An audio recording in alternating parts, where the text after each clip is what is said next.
that Reagan could have been impeached before he left, but that the press more or less acted very restraintfully. And, as in the case of Nixon. But why don't you and your colleagues who come out for Burundi and for Timor come out for things that are so close, not only at home but at heart and in the middle of the... Namely, which things? Well, the way a corrupt government is acting. I mean, with a minister like me... I spend half my life on that topic. But did you on this special yes, topic? In fact, I have a book about it. I have a book largely about the Iran-Contra scandals, which came out in 1988. And the reason I have a book is because I'm 2 or 3 days a week somewhere giving talks about it or on the radio about it or something else. So it's still possible that the Iran-Contra scandal... It's a cover-up.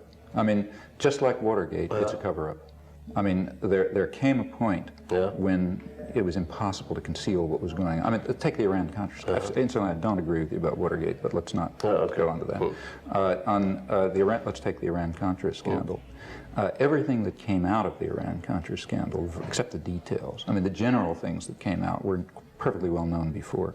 I mean, I have a book in 1985 which describes Oliver North's role in organizing illegal arms sales to the Contras. Now, that's not because I have any special knowledge, because it's because it was public knowledge. I have a book in 1983 that's years before the Iran-Contra scandal, which describes U.S. arms sales to Iran via Israel based on public information. There was nothing secret about it. The only fundamental thing that came out of the Iran-Contra scandal was that these two things were somehow connected, possibly, which is a minor point. Why did it ever break through? Well, it broke through because in October 1986, a plane was shot down carrying an American mercenary. At that point, it was impossible to conceal that half of it anymore. The other thing that happened is the Lebanese and then the Iranians released the fact that the National Security Advisor was running around Tehran giving out Bibles and chocolate cakes. Well, at this point, you can't stop talking about it anymore. Okay, so in fact, something broke through which was unconcealable. At that point, exactly as in the case of Watergate, begins the cover-up operation. The purpose is to narrow it, to narrow the issue so that it only deals with personalities, not with institutions.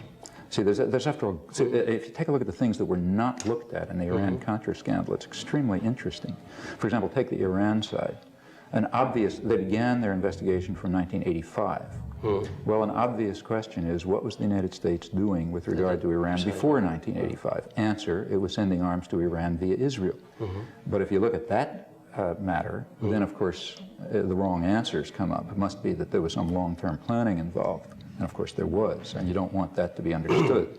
What you want the population to believe is that there's sort of one overzealous patriot who got out of control. And the point is, even the most magnificent system can have an overzealous patriot. I'm sorry, but you can't have it both ways. You can't say on the one hand, it suddenly came to light because, because of what the press did. On the other hand, you say it was personalized in the shape of Mr. North and some others. I can certainly say that because it's true. Yes, but first of all, it didn't come to light because of what the press did. Sorry, may I put my question? You can't say that at the same time as you say that apparently there were other things hidden before it came to light. There's still that's not my point. Look, the information on the U.S. sale of arms to Iran via Israel was public in the early 1980s. It's just that nothing was done with it. It was public, and if people wanted to really dig, they could find it out, like I found it out, and in fact wrote about it. It wasn't very hard, in fact, you could do it rather easily. But it was nevertheless suppressed in the sense that it was not part of public consciousness. It was just little tidbits here and there from which you could put together that was happening. As far as the sale of the illegal supply of arms in violation of the congressional legislation, there was enough information around to put together that that was happening, and even to identify it as being organized by Colonel North out of the White House. In fact, as I say, I wrote about it in 1985. Nevertheless, although there's a level at which the facts were there, there's a much more important level in which the consciousness wasn't there, because these were bits and pieces. You can't expect people to deal with the world in the manner of researchers trying to penetrate the deceit of a propaganda system. No doubt you can do it if you really put your mind to it, but it's not there unless you see it in a headline. So how can they cope with it? By people like you, by reading people like you? Exactly. The thing is... How many are there people like you who put these things together? Not some, and the ones who are there are under fantastic demand. So how dumb do the American people stay without people like you putting things together? They're dumb. You know, there's nothing dumb about uninformed. Well, you know, I mean, there are many people who are very well informed, much better informed than the press. For example, if you read letters to the editors columns in newspapers around the country, you quite typically find more informed commentary about Central America than you'll find in the editorial columns and the opinion columns and in the from statements people that have found it themselves. Yes, from ordinary people. But you said that the information was easy to be get because the press gave the information without. Easy is a funny word for it. You know, it's if you're willing to read, like for example, I found out about the arms flow to Iran by reading transcripts of the BBC and by reading an interview somewhere with an Israeli ambassador in one city and reading something else in the Israeli press. Now, okay, the information is there, but it's there to a fanatic, you know, somebody who wants to spend a substantial part of their time and energy exploring it and comparing today's lies with yesterday's leaks and so on. That's a research job. And it's, you know, it just simply doesn't make any sense to ask the general population to dedicate themselves to this task on every issue. So the information was there in a sense, but it was hidden in a much more important sense. Now, in October 1986, when the plane was shot down and a mercenary was captured, then it's impossible to keep it quiet. So something came out in the real sense, meaning headlines, you know, something that people could see. Well, at that point begins, you could predict, begins the cover-up operation. The cover-up operation is an effort to narrow the scope of the inquiry so that it does not reach issues of institutional structure, so that people don't really understand what's happening. What you want to do is demonstrate that there's an individual who's at fault, maybe because he's a crook, or maybe because he's overzealous, or too much of a patriot, or whatever it may be. Just let's focus it on individuals. Links to the CIA couldn't be denied at that time. Yeah, but let's focus it. Or sometimes you say, well, the CIA is out of control, but anything except saying that what's true, that these are long-term plans which are being carried out for reasons. So, for example, throughout the entire Iran-Contra hearings, the population, I mean, if you could think about it, you could figure it out, but no one ever said a very obvious thing. Why did the Reagan administration, why was it forced to such extraordinary clandestine terror operations? The United States in the 1980s set up an international terror network of a novel kind. And it's important to understand. The other countries hired terrorists. The United States hired terrorist states. If you look at what came out in the Iran-Contra hearings, there was a network of mercenary states. Taiwan, South Korea, Israel, Saudi Arabia as a funder, and so on, all integrated in a complicated way to carry out a terrorist attack against Nicaragua. Now that's something new in history. Why did something new in history in the annals of international terrorism develop in the 1980s? Well, there are several reasons. One crucial reason is because the population was so dissident that the government was driven underground. And it was driven underground. It therefore had to carry out the activities in a secret from the public, though of course known to Congress and known to the media.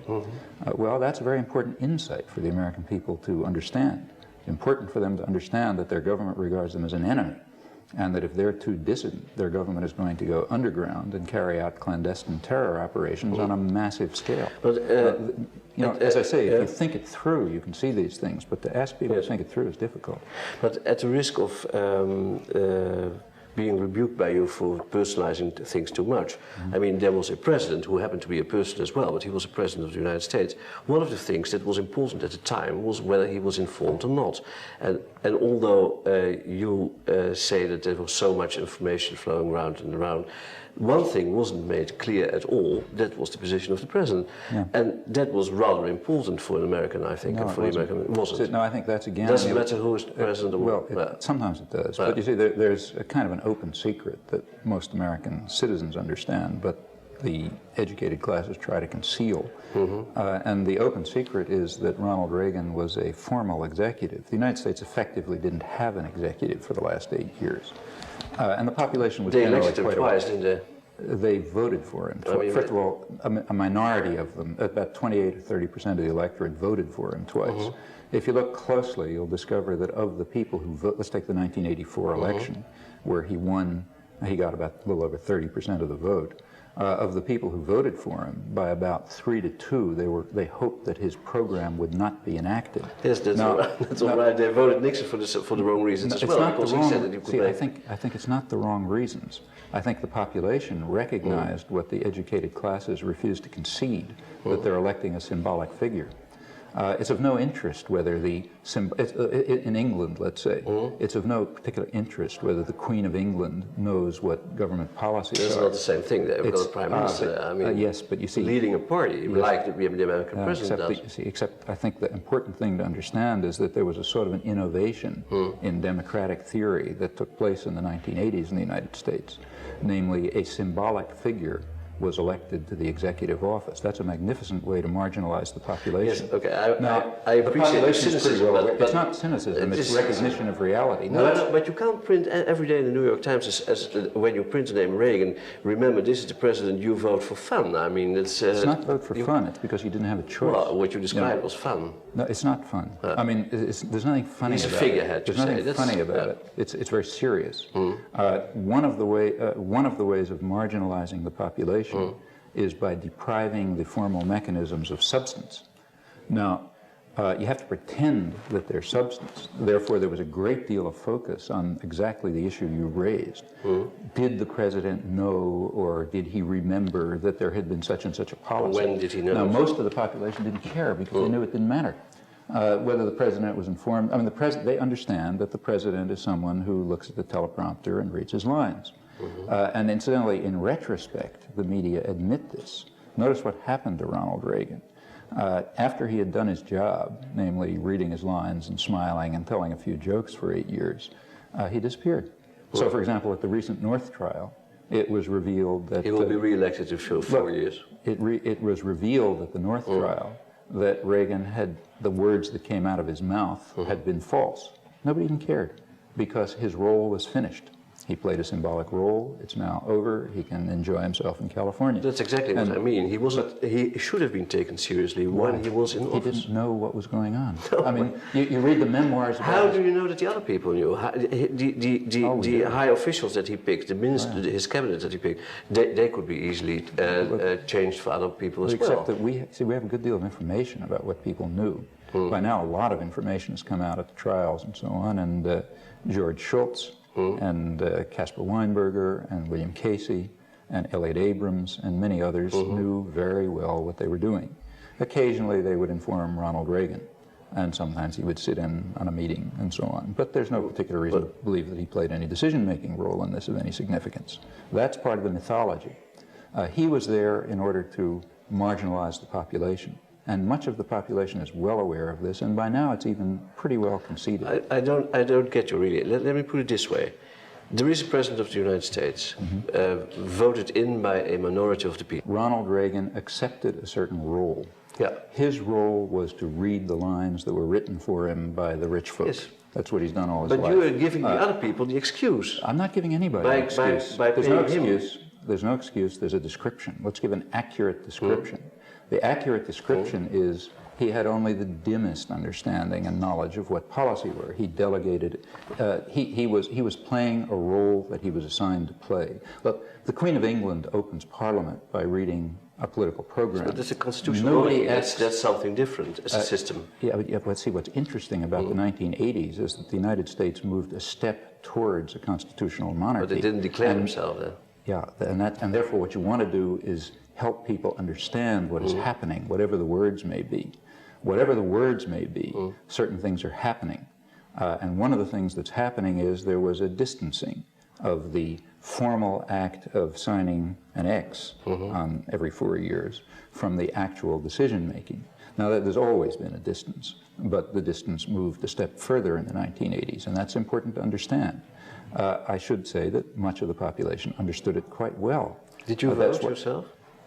Yeah, I usually, voting is a matter of I sometimes vote and I sometimes do. Because you expect something from the American president. Well, I think there's marginal, there's sort of 10th order differences between the parties. I mean, in effect, you've got two factions of the business party. I mean, to see exactly what this means, take a look at the programs of the two parties. Let's take in the 1988 election, there were no issues, everyone agrees. So let's take the 1984 election where there were some issues still. What were the issues? Well, the Republicans were essentially the party of Keynesian growth. They said, let's keep up the big government spending, the growth of big government, massive intervention in the economy, and it'll all work out. The Democrats were the party of fiscal conservatism. They said, look, we're getting into real problems, too much of a budget deficit, too much of a... You pick the issue.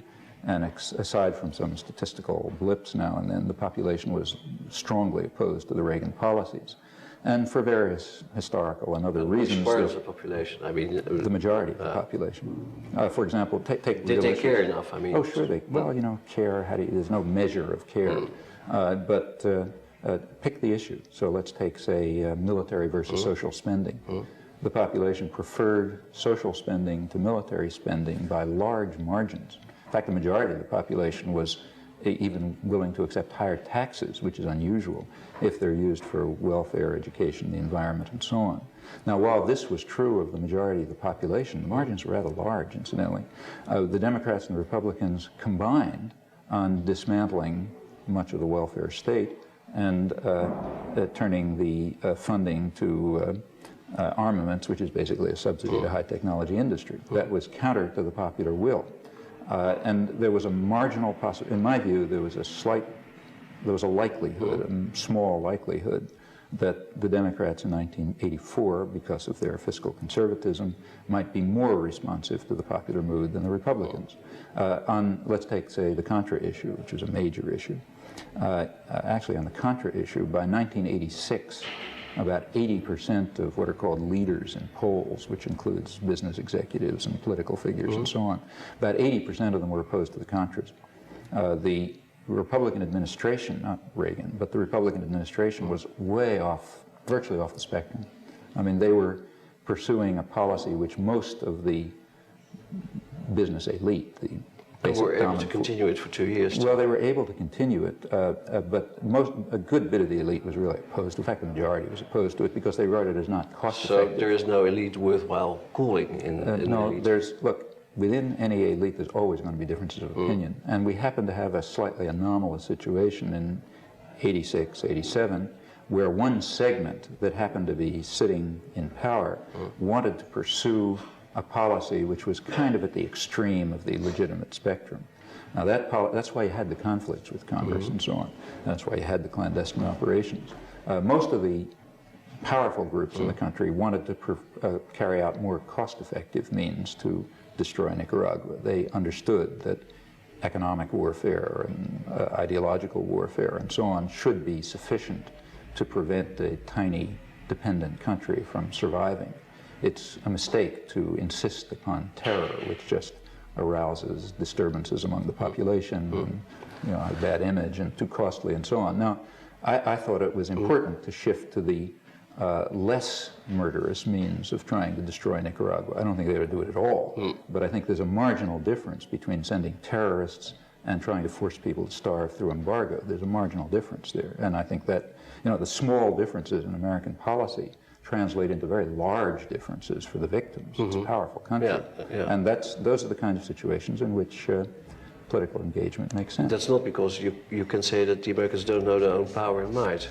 Well, it depends who you mean, but top planners certainly know their own power. I mean, their power, in fact, is, they have a rational assessment of their own power.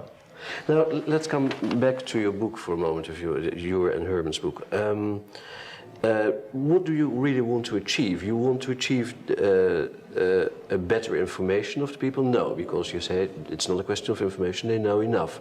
You want to have them able to put things into perspective on the basis of the information they get. How would they get it when there is a corrupt power. I mean, the people on the top are corrupt. They're trying to hide information and at least trying to hide their plans as long as possible. That's what you more or less say. And when the press doesn't have more than the information, at least not the power to combine things. There's a lot of we're talking a bit at cross purposes, I think, because I don't agree with a lot of the assumptions you made. For example, I think it's your assumption. Well, I don't. Maybe we're not communicating properly. But when I say that information is there, I don't mean that the population has the information. For example, information was there about the U.S. sale of arms to Iran. Excuse me. You were saying that it was printed. The information. See, but let me stress again what I said before. Information can be printed and not be available to people. See, the information that's printed is available to assiduous researchers who spend a substantial part of their lives and energy to try to put it together and see what it means. For most of the population, the information basically isn't there. So, for example, when I read in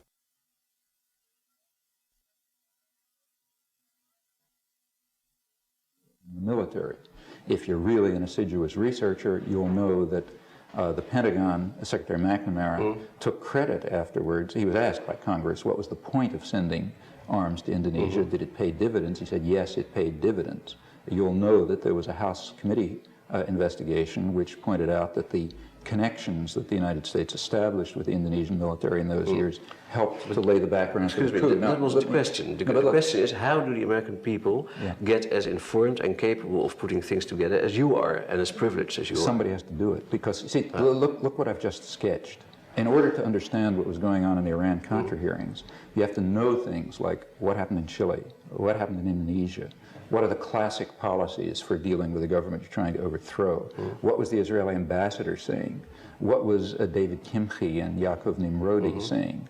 You have to be able to sort of see all of that and put the information together and say, aha, this fits into exactly the classic pattern. When you've done that, it all falls together. But you cannot expect ordinary people to do that work. So you ask what our book was about. Well, our book is about helping, not really explaining particular cases, but trying to help people understand the way the system distorts the facts so that they can then compensate for the distortion in whatever new cases come along. That I understand, and it's a laudable work, but it's a very lonely work, and you don't go out from the assumption that everybody will read that book. I mean, I'm not mocking you, on the contrary. But how, in general, I mean, now we're personalizing you. I mean, it's your book, okay, but there's one book, maybe there are 3 others, and on the Iran-Contra affairs, maybe 10 others. But is that enough? And it's not an institutional answer. I mean, how do the American people, in general, which have to do with this situation that you described already, like you said, roughly from the Second World War, how do they cope with a power, their own power, that's getting more powerful and powerful every day, and is having its influence on the world? First of all, I think there are competing, society is a complex place, and there are quite competing things developing in the United States. At a sort of formal, in terms of formal politics, there's a narrowing of the system. In terms of informal politics, there's a diversification and spreading of the system. So, for example, the country is much more dissident than it was in the 1960s. So the time when I asked myself the question that you're asking me now was in 1963. I was asking myself, what's the point? I'm 26 years behind. Well, I frankly asked myself at that point, what is the point of my spending day after day talking to some group of people in the living room where they invite 2 hostile neighbors to listen to me talk about Vietnam? What is the point of my going to a church where there are 8 people, 3 of them drunks, and 2 of them the organizers, and 1 or 2 other who might be interested? Jesus Christ started like that. Well, look, I mean, the point is lots and lots of people were doing that, and over the years the country changed. The United States changed in many, many ways. It's a very different country from what it was 25, 30 years ago. Now, when I give talks, I can assume an audience, first of all, a very substantial audience, like it's thousands, it's not 2 or 3 people, and also at a totally different level of understanding. I mean, I can now talk to audiences, and it's not just me, it's true of others too. I can talk to audiences who understand the world at a level of sophistication far beyond what was true in the 60s. Furthermore, it's penetrated into many aspects of life. There have been quite all across the board. Let me take an example that's remote from this, just to indicate. The United States has gone 200 years since it was founded, without facing the question, what happened to the native population? Up until the 1960s, the relation of the United States to its native population was cowboy and Indians. I mean, there were the Indians out there, you got to shoot them. That's the way I grew up. Even children play games to shoot the Indians. Yeah, we saw the same. Well, okay, now, in fact, there was a denial, even in the scholarly profession, that the native population was there. It was pretended, even in the anthropological literature, that the Native Americans were hunter-gatherers, basically no civilization. That's convenient belief, because then under English common law, they had no right to their land. In the 1970s, under the impact of the changes that had taken place in the population, for the first time in 200 years, it became possible to face these issues. Now, the issues aren't solved, but that's a kind of, if you want, a sort of a massive cultural change. It's possible to face events of our own past and our own nature. That's quite important. The same is true, say, of feminist issues. There's probably nothing that has changed the cultural landscape so much as the feminist movement. Very significant in all sorts of ways.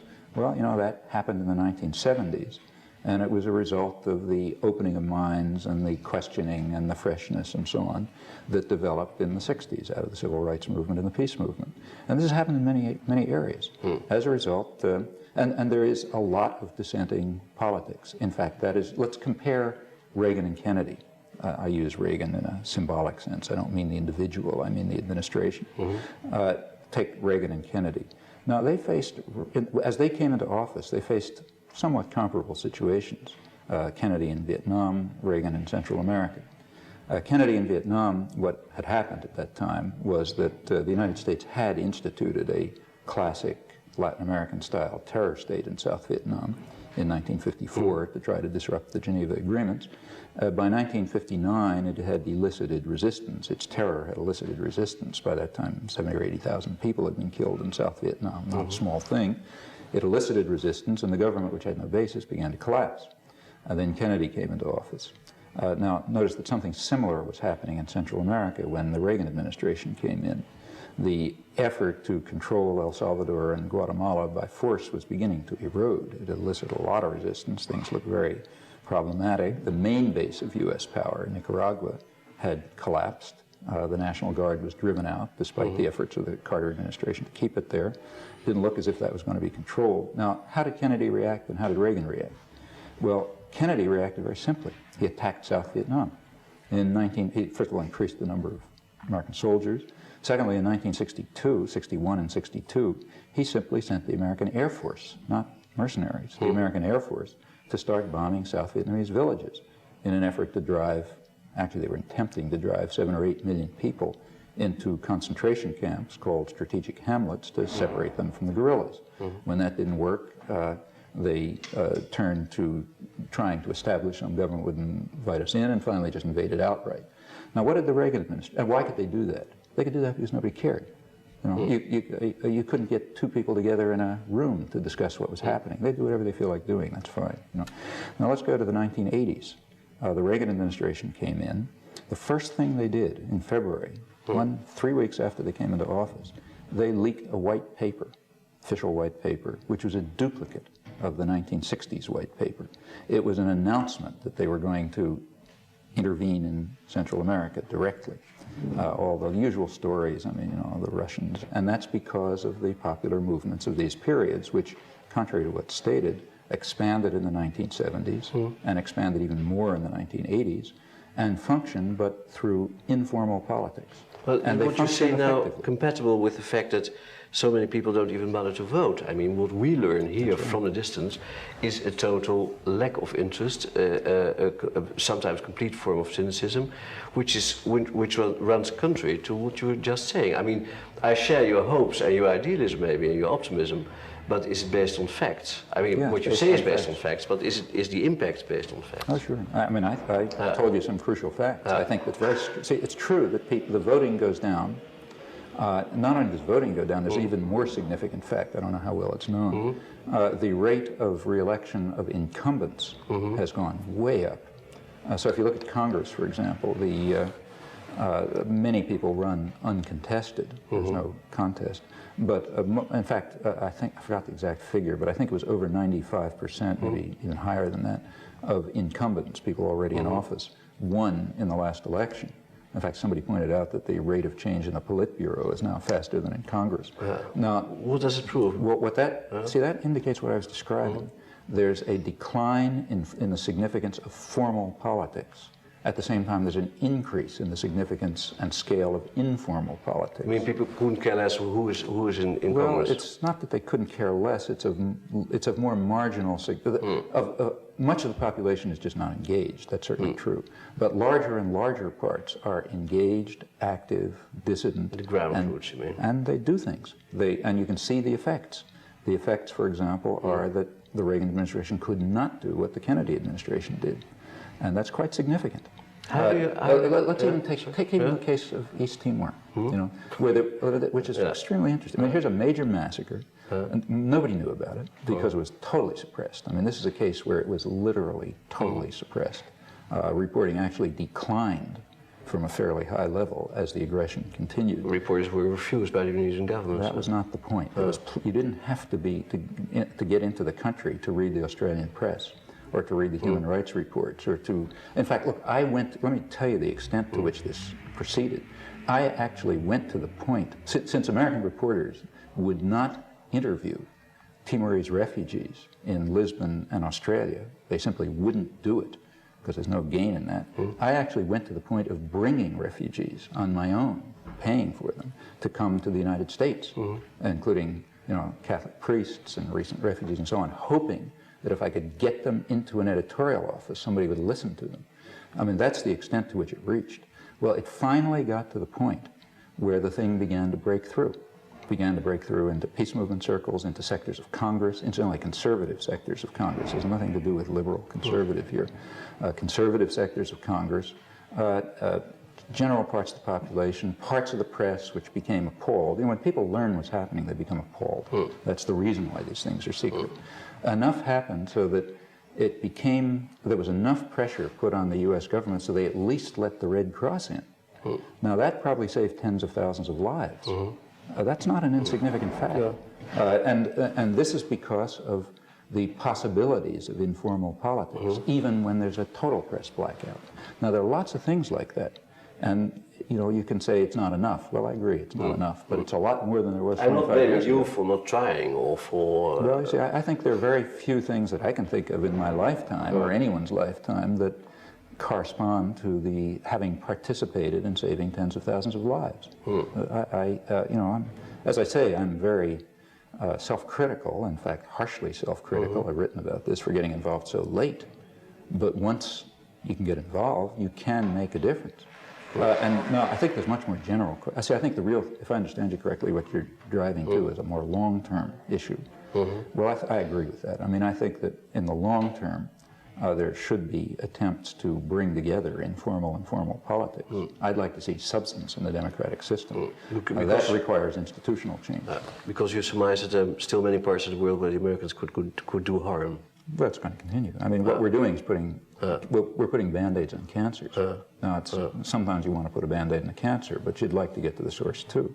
And I think there are lots of options in a country like the United States for first of all, I think, look, the media are better than they were 25 years ago. I was going to ask exactly at this moment the question whether you consider yourself also as a product of the media, because, well, all the things that you said, which differ. Of course, I mean, I keep learning all the time. You know, you keep learning all the time about things that you misunderstood. It's not just a product of the media. I mean, for example, as secret government documents are declassified, usually 30-year gap, you begin to learn things, and you can see, how could I have not understood that 30 years ago? But did the media make you to? Did they make me? Yes, as a person, as a personality? Yeah, they certainly helped shape me. I mean, I'm part of my culture and civilization. You try to develop a critical eye, but you know, I mean, just as in science, you know, you sort of do the best you can. You know you're always being misled, even just as in science. You can always do better. So you work harder and you listen to other people and so on. Sure, that's life. I would like, if you don't mind, to at the end of the interview, to come shortly back to 2 points that made you in the middle of a storm sometimes. That's the Fourisson question and the Israel question. Let's not go into details, please, because the details happen to be important. Yes, but I have only one question on the Fourisson question. If I explain correctly, Fourisson was a professor in Lyon in France. He wrote a book and had a thesis that concentration camps hadn't existed, and he had a very different concept of the Second World War and the fate of the Jews from most other historians. You came in, he was ousted, and you came in with others and came up for his right to be a professor there and up for his right to speak out. Apart from that, you had a preface in his book which was used, and your defense was that you tried to retract that preface, but it was too late. That's what I but that read. Most of the facts are half true. I mean, do the facts matter or don't they matter? Of course they do. Well, let me tell you what the facts are then. The facts are that Fourisson was a professor of French literature at Lyon University. He published a few private pamphlets denying the existence of gas chambers. He was then suspended from teaching on the grounds that he could not be protected from violence. He was then, at that point, he was then brought to trial for falsification of history. The book that you're referring to is entitled Memoir in Defense Against Those Who Accuse Me of Falsification of History on the Matter of Gas Chambers. It was, in fact, I didn't know of its existence, but it was submitted to the tribunal, basically, the court for which he was tried for falsification of history and later condemned. Now, how did I get involved in this? Well, at some stage along the line, I was asked to sign a civil rights petition, as I do thousands of times, as I do for Salman Rushdie, which no doubt enrages the Ayatollah Khomeini. Which is a different question. It's not a there was a price put on his head by Iran. Yeah, but here's a case where a price wasn't put on his head, he was actually punished. There's lots of differences. In my view, in my view, I do believe in freedom of speech. I realize that's not a popular position around here, but I believe in it. I share that position, okay, so fine. don't be afraid. Just as I defended people like, say, Henry Kissinger and Walt Rostow when they came back, although I despise what they stand for, when they came back, when Walt Rostow, a real war criminal in my view, when he came back to try to get a position back at MIT in 1969, I was in fact the spokesman for a group of students, radical students, who said that if he is being denied this position on political grounds, we're going to protest and demonstrate about it, because we think this war criminal has a right to teach. Would you have quit? Pardon? Would you have quit? If he had been turned down on political grounds, I might have, because I don't believe that people should be turned down on political grounds. But my point is, that's a really controversial position, incidentally. The war was going on. We were talking about a man who was a war criminal and was going to continue research, which is be using. Now, let's go back to Fourisson. I'm going to reach it. So you was for his right to free speech. I signed first of all, there's a very clear academic freedom issue, very clear. A man is prevented from teaching French literature because he wrote a pamphlet about gas chambers. That is outrageous. It couldn't have happened in the United States, I should say. He was then brought to trial for falsification of history, which is even more outrageous. He was actually condemned, which is even worse. I signed a petition calling on the tribunal to defend his civil rights. I was one of 500 signers. At that point, the French press, which apparently has no conception of freedom of speech, concluded that since I had called for his civil rights, I was therefore defending his theses. I was then, which is absurd, of course. Anyone who knows anything about civil rights knows that you're typically defending freedom of speech for views you detest. There's no other point to do it. Now, let me go on. Can I continue with the facts? Yes, you can continue with the facts for hours, but I mean, there are a few facts that, okay. Let's get to the so-called preface. I was then asked by the person who organized the petition to write a statement on freedom of speech, just banal comments about freedom of speech, pointing out the difference between defending a person's right to express his views and defending the views expressed. So I did that. I wrote a rather banal statement called Some Elementary Remarks on Freedom of Expression, and I told him, do what you like with it. At that point, Fourisson was writing his memoir in defense, unknown to me, and my statement was added as an avis, as an opinion. It was attached to this statement in which he defended himself against Which wasn't asked from you before. No, but in fact, see, I can't really. I told him, do what you like with it. I mean, I didn't know about the book, but actually, I think it was completely, like, for example, if Henry Kissinger was brought to trial for for falsification of history, I would have no objection to having something I wrote on freedom of speech attached to a memoir in which he defends himself from the charge. Of course, freedom of speech issues. He won't ask you. That's the difference. Well, okay, but I'm saying, but you know, I mean, freedom of speech issues are important, crucial, in fact, some of the most crucial issues.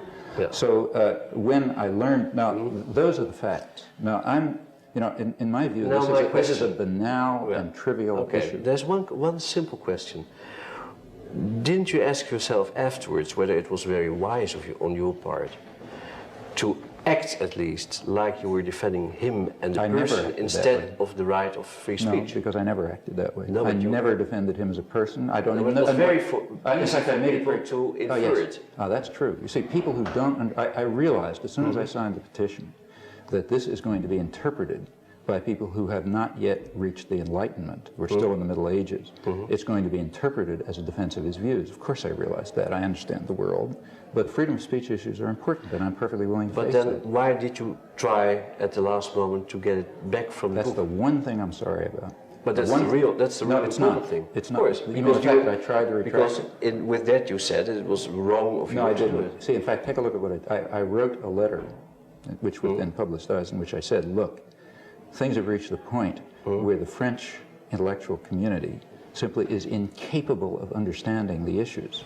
At this point, it's just going to confuse matters even more if my comments on freedom of speech happen to be attached to this book, which I didn't know existed. So just to clarify things, you better separate them. Now, in retrospect, I think I probably shouldn't have done that. I should have just said, fine, then let it appear, because it ought to appear. But that's, apart from that, I regard this as not only trivial, but as compared with other positions I've taken on freedom of speech, invisible. This doesn't begin to compare with defending the rights of American war criminals to do their work while that work is being used to murder and destroy. And it doesn't begin to compare with dozens of other cases. One last question. When you, I mean, on this subject, when you like to stick to facts, which I in itself find very realistic, why didn't it occur to you that maybe his facts were wrong, to put it very mildly? Were wrong. I mean, but then you're irrelevant. Then you would have signed any other petition that you wanted. I mean, I can't even understand this question. Freedom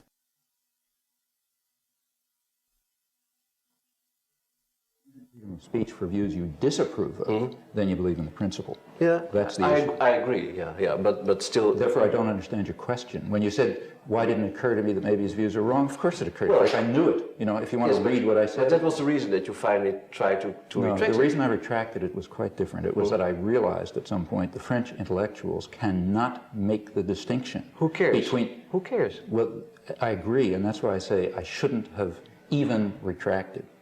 Everything. That's the. As I said, that's the one thing that I regret. But you regret. Well, I regret the fact that I tried to accommodate to the medieval character of French intellectual life, and I should have not done that. I should have simply said, "Look, if you can't understand it, that's your problem." And now, that's a very difficult position to make in Europe. I should say that an issue like this is almost inconceivable in the United States. In fact, there are examples very similar to Faurisson. There's a professor of engineering at Northwestern University, major university, who writes books denying that the Holocaust took place. I mean, if he were deprived of the right to teach and brought to trial for falsification of history, the country, there would be a huge uproar over the country, because there's a commitment to freedom of speech, and that means freedom of speech for views that you detest. That's the only time when the issue arises.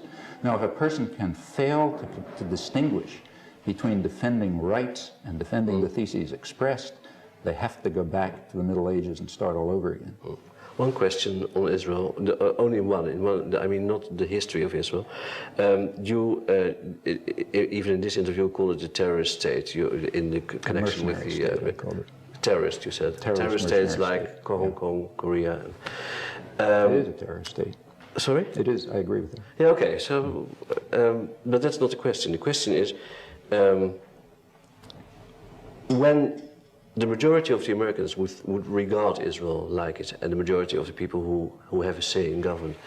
What would you think would be the future of Israel? Well, I think Israel should be defended.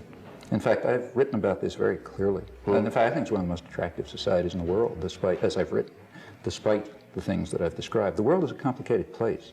A country can be a terrorist state. Well, let's say the United States. The United States is a terrorist state. It also has the highest libertarian standards in the world. Well, that's life is complicated. Life is complicated. Israel is a small. I think the United States is doing great damage to Israel. For 20 years, the United States has effectively blocked the diplomatic settlement in the Middle East. By doing so, it has contributed to placing Israel in a position of continued military confrontation, which I predicted 20 years ago, and I now think more strongly, which is going to lead it to moral degeneration and ultimate destruction. And I'm not in favor of that. I actually have an emotional tie apart from an interest. I'd like to see the society preserved and improved, not destroyed.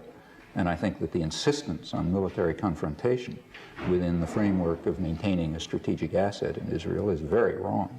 That's why for 20 years I've been saying the United States should permit the diplomatic process, which it has repeatedly blocked.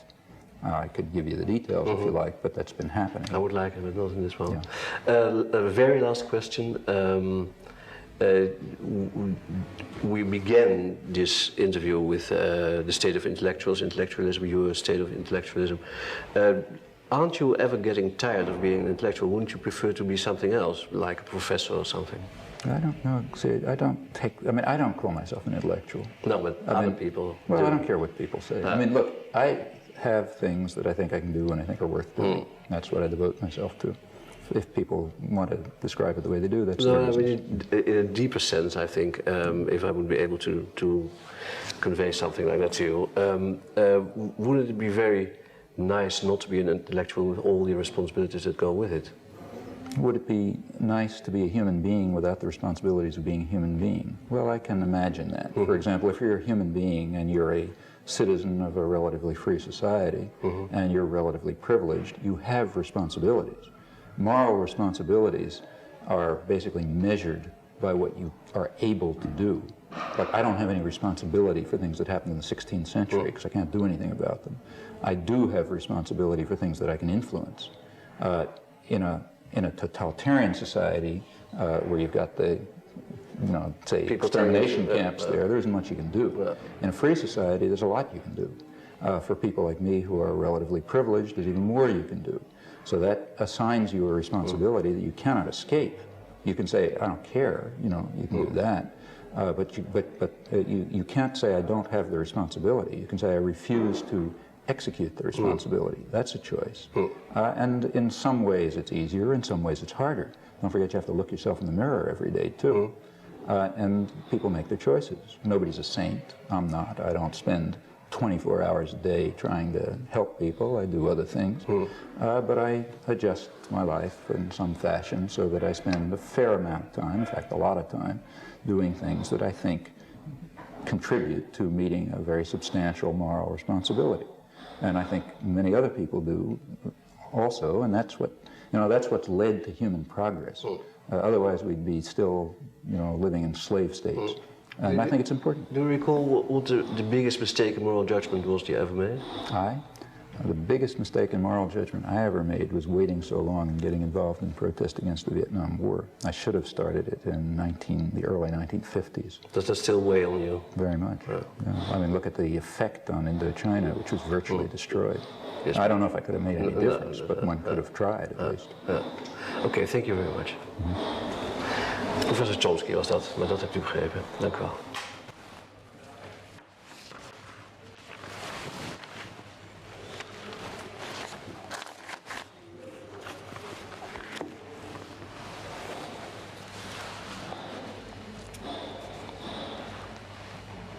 I don't know what we're waiting for. I don't think Something happening. I assume this silence is much more impressive. No, I'm not talking about the news. I'm just taking my cues from you. Are we? I liked very much you. I don't know about you, but well. Yeah. Okay. Okay. Thank you. Thank you. Can I say something? Can I, beginning at the introduction, you said that he's from Harvard. Oh, I heard that. Yeah. Oh yes, that's true. Yeah. We'll bleep it. Okay. What's Harvard? I said MIT and Harvard. I said. 2 years. Can I take this off? Ik weet niet of je dat erin kan spreken. Dat weet ik. Can I just drop this? I think so, yes. Thank you very much. Not only professionally.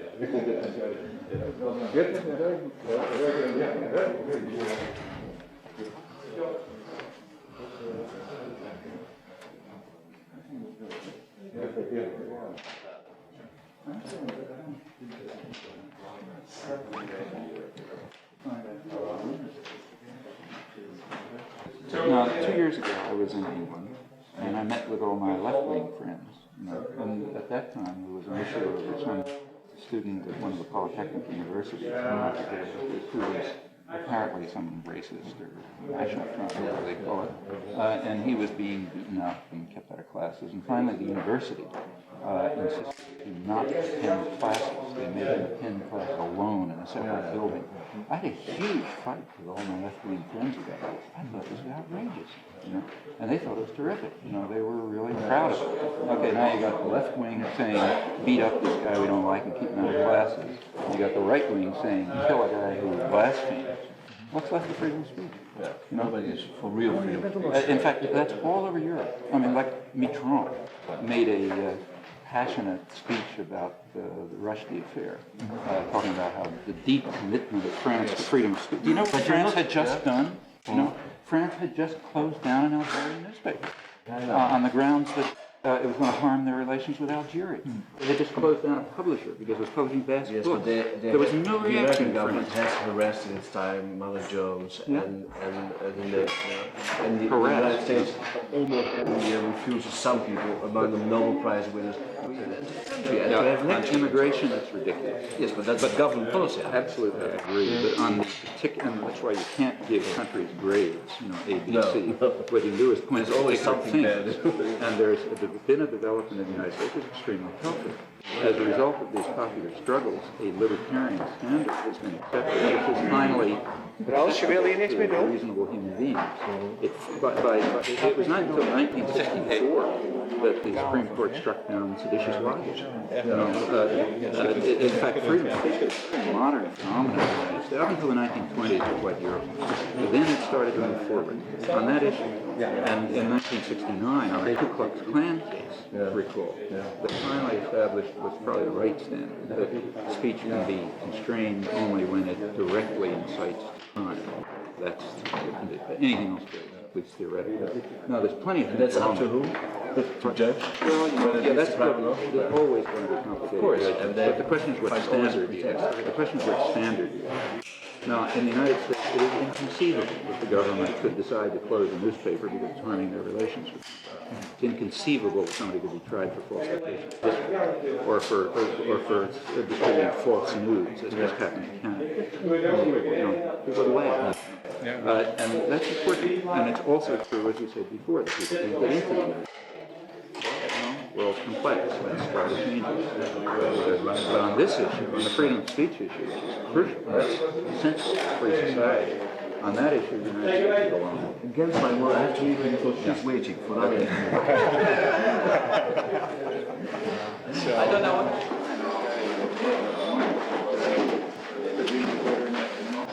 I just wanted to know what time, whenever